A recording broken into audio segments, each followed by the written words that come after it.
Hello, everyone. I'm Louise Gittleman for the First Lady of Nutrition podcast. You know, I recently had the pleasure of being interviewed by Robyn Openshaw, better known as the Green Smoothie Girl. Robyn's a former psychotherapist at Brigham Young University and the author of 15 books on health and fitness, as well as the single mother of 4. In this podcast, we talked about the subject of liver health, as well as the importance of bile. Now, no one else seems to be focusing on this very important topic, but I assure you, bile is beautiful, bile is brilliant, and bile is vital for your good health. So I want you to sit back, relax, and learn how to protect your hardworking liver and enhance your metabolism with some simple dietary changes. Ready to live at the higher vibrations, where peace, love, joy, and good health are the daily standard? That's what this show is all about. Welcome to Vibe. And here's your host, Robyn Openshaw. Hello, my friend, and welcome back to the Vibe Show. Today, we are talking about liver health, and we're talking about good fats versus bad fats. And specifically, we're talking about metabolism and how to clean up your bile. Bile isn't a very talked about subject out there. And I recently read a book by Louise Gittleman, who is really a pioneer out there who's talking about things nobody else was. She's really been on the very forefront in nutrition for a long time, like decades. She's written 30 books on diet, detoxification, the environment, and women's health. The Fat Flush Plan was a book I had of hers a long time ago. And we recently connected on Facebook, and I had heard that she was coming out with a new book, and I wanted to read it and introduce her and her content to you. She is much loved out there as being a visionary, a health pioneer in holistic and integrative medicine. She is a Columbia University graduate. She's been recognized as one of the top 10 nutritionists in the country by Self Magazine, and received lots of other awards like that. And I do want to say that in reading her book, there were a few things that she talks about that I don't think that the evidence points us to. For one, she's a fan of whey protein, so she'll recommend that in her book. And I think that is a highly processed food and very problematic and not even particularly usable protein. She also advocates for more meat eating than I think the evidence recommends. And what's interesting, because I've interviewed 3 people today on this day that I am recording these, and one of them was Dr. David Friedman. I very much enjoyed my interview with him as well. But I said, you have a chapter on, pork, and, Americans love pork, and you kind of go through all these problems with it, and they're very, very serious problems. They start with the pig itself as an unclean food. And then at the end you say, yeah, go ahead and eat pork, but do it this way. And I'm curious, why you still say go ahead and eat pork. And I think that so many authors hold back from saying, just don't eat it. This is bad for you.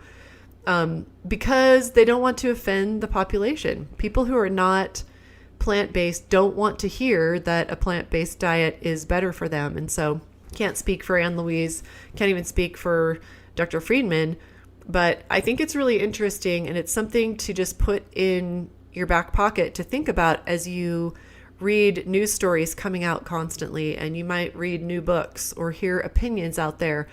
Sometimes I think we don't tell the complete truth because we don't want to offend people. We want to tell them what they want to hear. I once heard an expert say that the reason the US RDA is so low in vegetables, fruits, legumes, whole grains, greens, is that they don't want to hurt the American public's feelings. They want them, because they're at such a low point, to just reach a little bit higher rather than tell them what the actual standard should be. And whether that's true or not, I would like for us to have a high bar and really strive to find those recipes and find those ways to eat these foods that we know the healthiest populations of the earth eat, and that we know that over 10,000 published studies lead us to the knowledge that these are disease preventative, longevity diet, and really get a lot of them in our diet. And really the key to that is learning ways to use them. And so I've been introducing you to a lot of authors these days whose recipes all by themselves, if all you do is use 5 of the recipes in those books, you're winning. You know, we don't actually need a ton of recipes in our arsenal for a whole foods diet to work. most American families only make 10 main dishes, and they've been recycling those for years and years and years, and sometimes decades. And so getting 5 or 10 new recipes in your arsenal that are delicious, that your family likes, and that are ways to eat whole foods is really, that's the battle right there. And once you've got that, you've got it nailed. So, and being willing to cook too, just being willing to put a little bit of kitchen time in, finding the easy recipes, that's part of the battle too. So the other thing I really don't entirely agree with Louise Gittleman on is that she believes Dr. Stephen Gundry's theory that legumes are bad for us and that all legumes and grains should be stricken from the diet because they contain lectins. I do want to point out that virtually every whole food on the planet contains lectins, and that every single one of the blue zones eats a significant amount of grains and legumes. Some of them eat mostly legumes. And so while I don't believe that that is good advice, I believe that 98% of what Louise is saying in her book is really cutting edge, really helpful. You'll get good recipes for it. But I do want to put those qualifiers out there. And I shared with her that I would put this little caveat in there in this introduction. So as with most things, as with most of the people that I interview, including Dr. McDougall, he's been around for 50 years and he's very committed to the idea that a starchy diet is the best diet. And he's very much a plant-based advocate. I don't entirely agree with him that 90% of our food should be the starches like rice, beans, legumes, whole grains. I think that those are all part of a healthy diet. I think the evidence supports that. But I think that the non-starchy vegetables should make a bigger appearance. I think that there's a lot of evidence that way. So these are minor quibbles over the doctrines and dogmas and findings of many of these clinicians and researchers whose work I think is really powerful. And so I really am pleased to bring you the work of Louise Gittleman because I think it's very strong. Welcome, Louise Gittleman, to the Vibe Show. Hi, Robyn. Lovely to be with you. Well, I've been following you on Facebook or vice versa or whatever for quite a while now, and I consider you to be one of the icons out there who's been talking about issues in wellness and nutrition that others aren't talking about, and you kind of discover links before everybody else. And I remember coming out of the 80s, I'm old enough to have lived through the 80s low-fat era, and you were the first one I remember who was saying, hey, everyone, fats are important. This low-fat era is not helping us. This is not a healthy diet. Tell us a little bit about that book before we jump into the one that we're really going to dive deep into today. Well, yes, way back in the day, Robyn, and this was the 1980s, I was the nutrition director for Nathan Pritikin, who was the harbinger of the no to low fat, high complex carbohydrate diet. And I saw firsthand some of the pros and the cons of being on a diet that eliminated all types of fat. So I then wrote my first book, which was called Beyond Pritikin, which added back the fats, the right fats, the essential fats to the diet, because I found that certain seeds and nuts and even avocados in those days were very helpful in making people's moods better and allowing them to lose weight, have better skin, and better immunity. So it was diet heresy in those days, quite frankly. And since then, I've been creating diet heresy ever since. Well, and now we have people taking what was a good thing of fats are really good for us to let's eat mostly fats and not eat any carbohydrates. How do you feel about that? I think it is going in the exact wrong direction because carbohydrates are just as important as fats. I feel that carbohydrates are part of a balanced diet, whether it's your leafy greens, whether it's a certain amount of legumes in the diet, or even your starchy vegetables. But I'm definitely not a tremendous no to low carb individual. Well, I'm glad to hear a voice of reason for a nutritionist who's been out there for a really long time. I've been reading your book, which we're talking about today. It's called Radical Metabolism, a powerful new plan to blast fat and reignite your energy in just 21 days. And I was fascinated by it. I learned a lot of things in it. And some of the things that you're talking about, I think, again, you're going to be the one starting a trend to talking about, for instance, bile.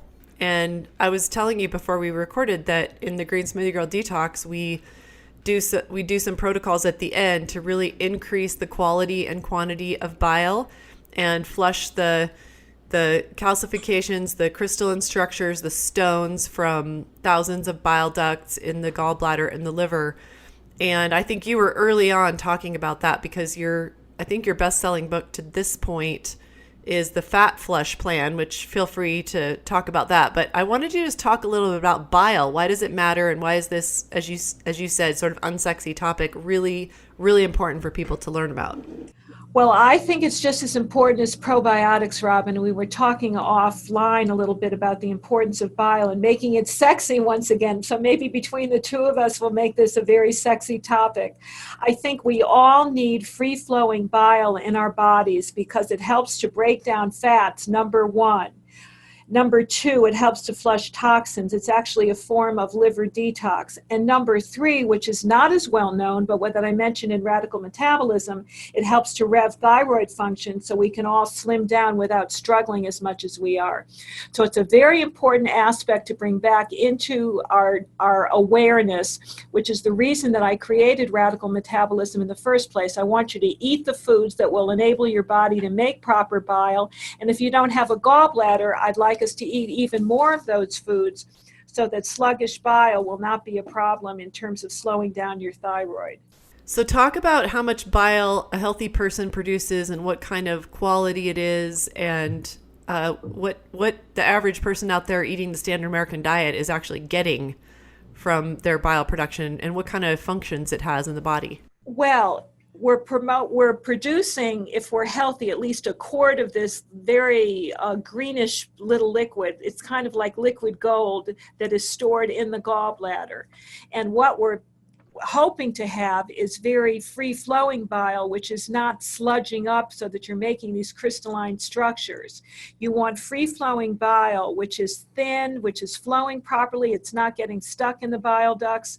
And that's why it's so important to be eating certain foods that will actually thin your bile. It's one of the reasons that in all of my programs, Robyn, I talk about the importance of fresh lemon juice in the morning because it actually thins the bile, as well as foods like dandelion root tea, which is a wonderful bile thinner. So in my book, it's very important to thin the bile so it is not affecting any other digestive function. And I think it's important to also make sure that if you do not have a gallbladder, that you are supplementing properly with the proper kinds of bitters or certain types of bile salts or foods, so that when you're eating fatty foods, you're digesting them, number one, and you're getting all of the benefit from the fat-soluble vitamins. What concerns me greatly in this day and age is that a lot of us are not, well, we're eating the right kinds of fats, hopefully, if people read Radical Metabolism, but we're not breaking them down properly. So there's a deficiency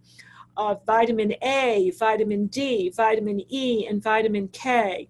And I feel that this is exceedingly important so that if we're going to be eating properly, all of those fat-soluble vitamins will be in circulation and our immunity will be improved. So you've written a previous New York Times bestseller, and it's still selling like crazy. Why did you focus on this topic? Why did you choose to write this book? Because I felt that there are a lot of people out there, and dare I say, that are on the keto plan, that are on the paleo plan. They're eating all of these very toxic fats. They may be losing weight, but they're becoming sicker. So I felt it was time to get out there with a diet that talks about the right kind of fats so that individuals would learn the difference between a saturated fat, the difference between an essential fatty acid, and what that does to the mitochondria as well as the cell membrane.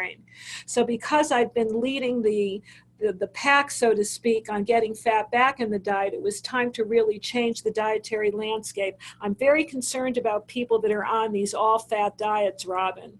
Yeah, I'm really concerned about it too. And the way we connected is kind of funny. You probably don't know this, but I saw that you had shared a post I did on my personal page that was just some facts about the ketogenic diet that deeply concerns me. And you shared it, and I was like, hey, I know her. She's like the grandma of Yes, probably that's true. And so I had my assistant reach out to you to ask you to be on the podcast. I think at the same time I had heard that you were coming out with a new book. So what's different about this book? What's different is we really focus on certain fats. Number one, the omega-6 fatty acids rather than the omega-3s, which I have found to be very underplayed and under-recognized. Very important for the structural membrane of the cell, very important for the mitochondria. And also bile's impact, we're getting back to bile, beautiful bile. Bile's impact on the thyroid for me is a real concern, since over, I'd say 8 out of 10 women over a certain age, to me, suffer from insufficient or poor quality bile. And I'm finding that as we age, everyday toxins are building up in the bile, or they're building up in the body, and then they're becoming entrapped in bile, which makes this fluid, this wonderful liquid gold, very thick and unable to flow freely. And what complicates matters is that there's a lot of excess estrogen out there, from contraceptives to food additives, which is raising cholesterol levels in the bile, and it's making the digestive fluid even thicker and more prone to becoming congested. So I'm concerned about thick, gunky bile. I'm concerned about the fact that women have so many hormone problems, that they're not losing weight the way they think they should, and that we're not detoxing properly because nobody has recognized the importance of bile in the detox function. So I'm here to bring bile back. I love it. So you were talking about the importance of omega-6s, which is really interesting because I feel like the last 20 years, we've been telling people, hey, conventionally raised eggs have way too much omega-6 and not enough omega-3. And we've been really focused on helping people get more and better quality sources of omega-3s because the ratio was off. And probably because we have so much fried food in the standard American diet, and vegetable oil is really, really predominant in omega-6. And you're probably going to want to say something about what you think the quality is of vegetable oil.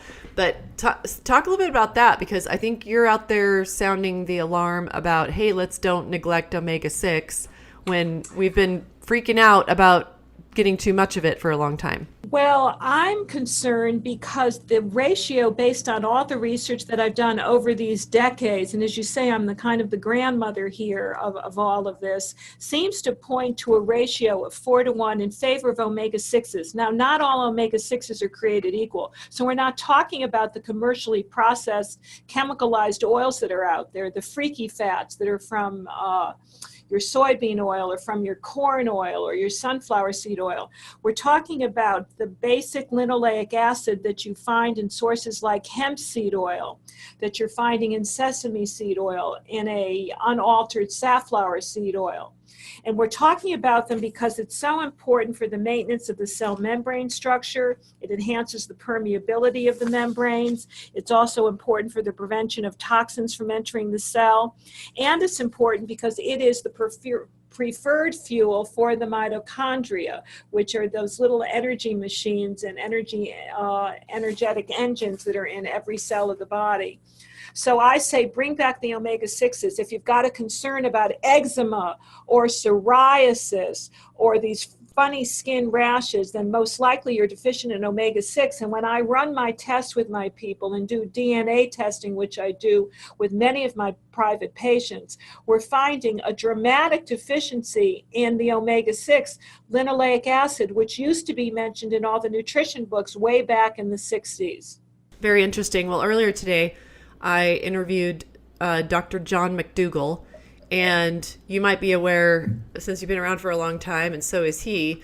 He just hates oils, and he says the fat you eat is the fat you wear, and he says the body doesn't have use for refined oils, and when you take the food itself out of the oil, you've lost a lot of the beneficial properties. It's kind of anti-oil, and so what evidence do you have that you could share with us about what we should use oils for, which kinds? You introduced me to in the book a few types of oils I've never used that I thought I would experiment with a little bit, but talk about your take on oils that's different than that.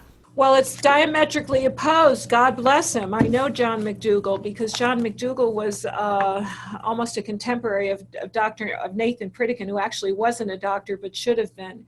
So I'm a believer that the right kind of oils are very important, and they're skinny fats and they're fattening fats. And we're talking about essential fatty acids that are totally essential for the cell on a minute-by-minute, second-by-second basis. It's the precursor of the prostaglandins that won the Nobel Prize way back in the 80s.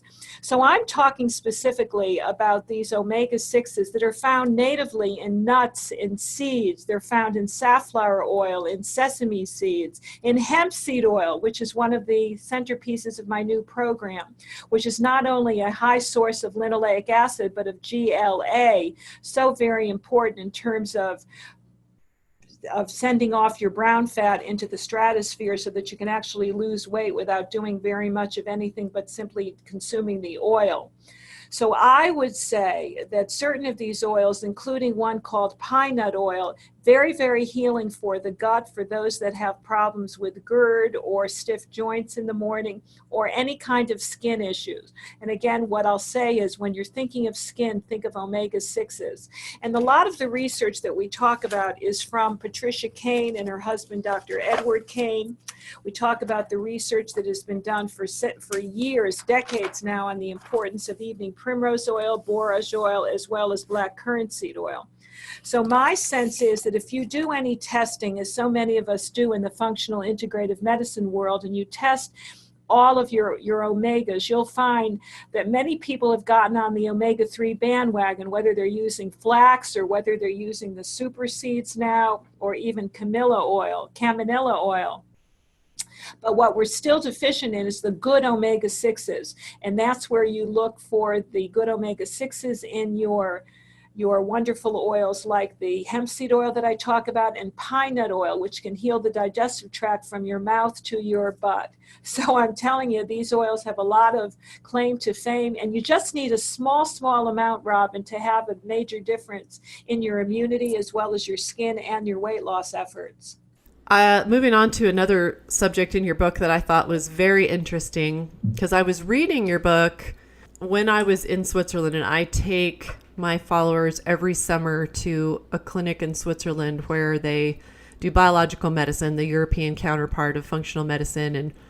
And the MDs there put all of the people I bring through a liver detox protocol. And every 15, 30 minutes before each meal, they have you put a tincture of bitters into your water and drink it to stimulate bile production. And so I happened to be doing that while I was reading about how important bitters are. Will you talk about that? Because one of the major things that you recommend in your sort of metabolism reboot and helping people get their bile healthier.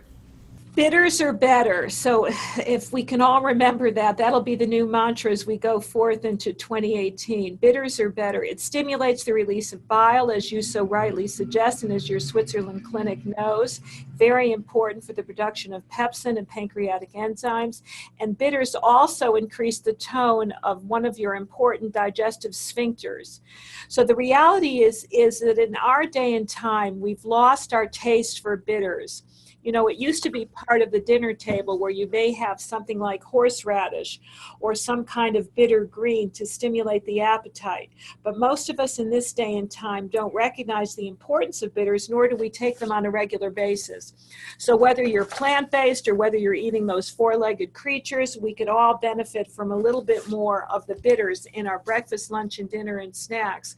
I have whole lists of the bitter foods that I think everybody should be looking at on their dinner plate, whether it's from vegetables and fruits, herbs and spices, as well as do-it-yourself bitters that you can take on a daily basis. I love the herbal bitters, by the way, from dandelion and fennel and gentian root and ginger. It's a whole different world of digestion, assimilation, and exceedingly important for those that do not have a gallbladder. So my book, not only are we bringing bile back, but we're bringing bitters back because bitters are truly better. Okay, and one thing that we were curious about, and I could not provide an answer to our detoxers in the Swiss Alps, was they were supposed to drink apple juice for the malic acid to break down stones before they did the oil flush at the end. And they were taking that apple juice that they're supposed to be drinking every day, and they were pouring it into their bitter tea that they're supposed to drink all day. And I said, well, I'm going to be interviewing Louise Gittleman, and she is talking a lot in this book that I'm reading about bitters. I'm going to ask her if you can do that, because I don't know if the bile stimulation starts with the taste of it, with your salivary glands in your mouth, or can we mix the two together? And think chocolate, because I was glad to see that you mentioned dark chocolate as being a bitter, because everyone will be excited about that who likes chocolate, which is, most people. But, most people, the form of chocolate they're eating, it doesn't actually taste bitter. So does it have to taste bitter for it to have the desired effect in the digestive system? Yes, it has to taste bitter. There are actually bitter receptors on the back of the tongue. So combining the apple juice with the bitters is not the best of ideas. Okay, so when we get chocolate that, there's some dark chocolate in it, but lots of sugar and, whatever's in it, you can get anything from a Snickers bar to a really high quality 70% cacao, fair traded organic chocolate.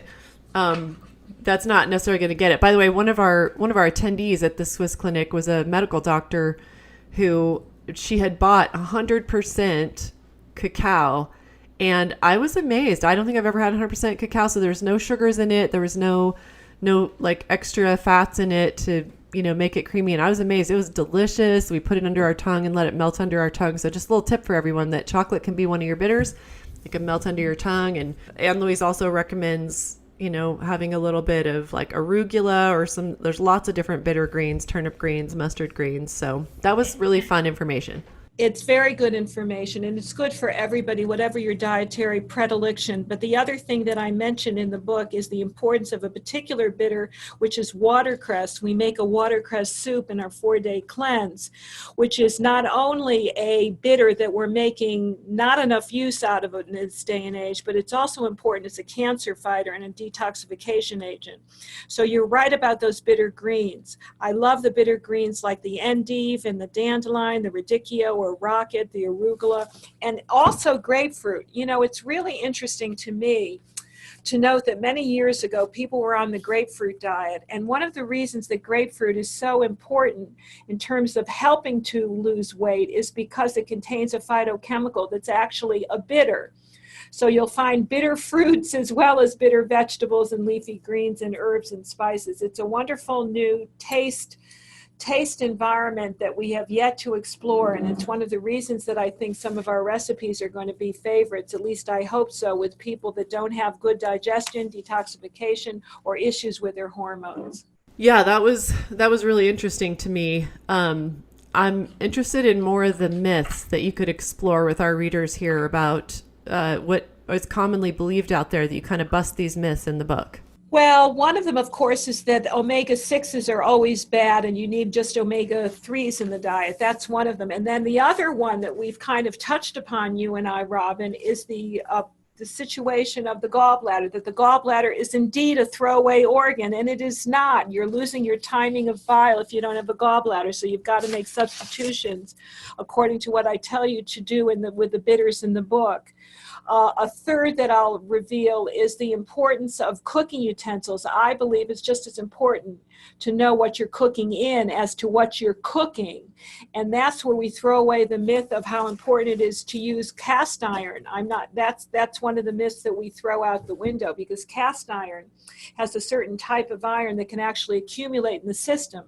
And it's one of the reasons that I'm now looking at plant-based diets much more seriously, because people that are the longest lived have lower levels of stored iron in their body, and those that eat a lot of meat are stockpiling iron like crazy. And I'm just wondering if this onslaught that we're seeing of degenerative diseases, from Alzheimer's to cancer to all kinds of autoimmune illnesses, may not just be the result of exceedingly high levels of iron that are coming from all the meat-based diets that are so important in the forefront today. Okay, so tell us what's for breakfast on the radical metabolism plan.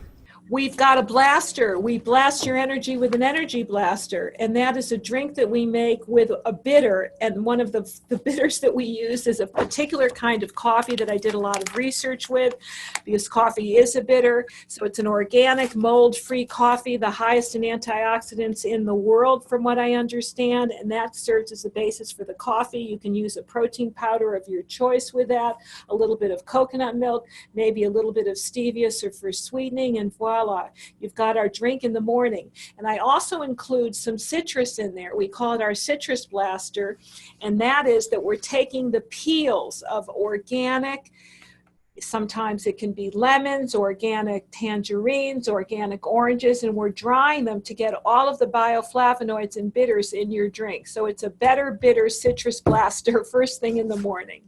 Yeah, I was reading about your coffee plus carnitine and choline formula, and you cite some research about how it's just super crazy for weight loss. So tell us a little bit about that, because I had not heard that one before, and I think a lot of my audience would be super excited to learn a little hack for weight loss, because coffee is, you can find people who are saying it's terrible for you, it's really acidic.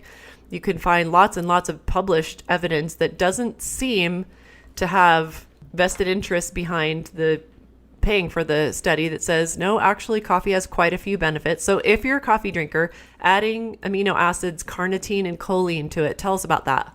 I think it's very important to understand. I was never a coffee drinker until I did research about the importance of bitters and learned that coffee has been shown to reduce levels of triglycerides by nearly 60%. It slashes the risk of type 2 diabetes by over 50% and also heart disease by 50%. But what was really interesting to me for my book, literally and figuratively, is that there's some real cutting edge science which has shown that there's a particular compound in coffee that increases fat burn by up to 50%. It was a study in the British Journal of Nutrition. And there's a particular antioxidant in coffee, which is chlorogenic acid, that's especially beneficial for weight loss. And not only that, but if you get coffee that's grown in very high altitudes with extreme temperatures, maybe beans from Colombia or Mexico, you get 10 times more chlorogenic acids than the standard, cup of joe that you get on the street. So I'm excited about it. Coffee is also a source of these polyphenols. It's highly deficient in the diet. The company that I talk about in the book is now coming out with a decaf coffee. So I think there's something to be said for coffee. And if you don't like it taken in one way, you can always use it as a coffee enema, as far as I'm concerned. Yes, my audience, many of them are very familiar with the coffee enema. And in fact, I'm doing our detox with my boyfriend right now, and he just came over here and did his first coffee enema today. Very proud of him. Now I'm talking my 20-year-old daughter into doing it. And so, then you're not getting the acids through the GI tract, and you're just getting the benefits to your liver and your gallbladder. So it's a lifesaver, but this is the best coffee to use because it's mold-free, high in antioxidants, and it's not as acidic. It's actually got a very mild flavor. Well, that little tip is a sidebar, everyone, on page 138 and 139 of Anne Louise's new book, Radical Metabolism, which, by the way, is just barely coming out. So we'll see. Maybe she'll get another New York Times bestseller out of this. They know they like people on the New York Times list who've been there before. So I'm rooting for you. Well, thank you so much. That's so kind of you. So where can folks get the book, and where can they connect with you for a deeper dive into everything you have to teach? Well, let's connect at radicalmetabolism.com, because if anybody orders or pre-orders the book, whenever they hear your wonderful podcast, they'll get some 3 free gifts that talks about crushing cravings, as well as the importance of all the new coffee research. And they'll also get 25 recipes, as well as a 30% off coupon for this particular type of coffee that I think is so wonderful. Fantastic. Well, thank you so much for the great work that you're doing in the world. I get a very strong sense in your book that you care a lot about the health and wellness of those who follow you. And it's really conversational, an easy read. I was very drawn into it and actually finished the book. It's a very, very substantive book. So thank you for the work that you're doing. And thank you so much for being on the Vibe Show today. My pleasure. And thank you for your wonderful work. Just continue fighting the good fight, Robyn.